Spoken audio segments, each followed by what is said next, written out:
স্বপ্নের ভেতর ফাউন্ডেশনের পক্ষ থেকে আমরা বন্যার্থ মানুষের মাঝে ত্রাণ নিয়ে যাচ্ছি।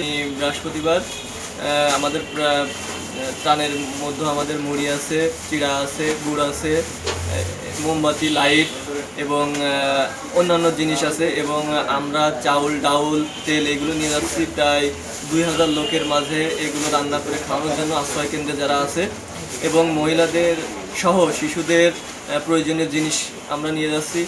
এছাড়াও আমরা মেডিসিন, ওষুধ এগুলোও নিয়ে যাচ্ছি আমরা সেখানে। আমরা সকলের সহযোগিতায় 2024 সালে ফেনী, নোয়াখালী, কুমিল্লা, লক্ষ্মীপুরের বানভাসীদের জন্য নড়াইল জেলার পক্ষ থেকে আমরা ত্রাণ নিয়ে যাচ্ছি 2 লক্ষ টাকার মতো। আমরা দুর্গত এলাকায় যেখানে মানুষের কাছে ত্রাণ পৌঁছায়নি, আমরা সেখানে ত্রাণ পৌঁছানোর আপ্রাণ চেষ্টা করে যাব এবং সকলকে আহ্বান করব এই বানভাসীদের জন্য এগিয়ে আসার জন্য।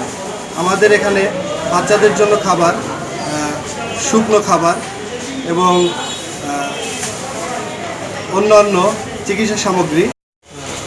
আমরা 2 লক্ষ টাকার বাজেটে বানবাসীর জন্য 2000 পরিবারের মাঝে আমরা রান্না করা খাবার বিতরণ করব। আর আছে 400 পরিবারের মাঝে আমরা শুকনো খাবার বিতরণ করব। বৃহস্পতিবার থেকে আমাদের কার্যক্রম শুরু হবে ফেনীর উদ্দেশ্যে।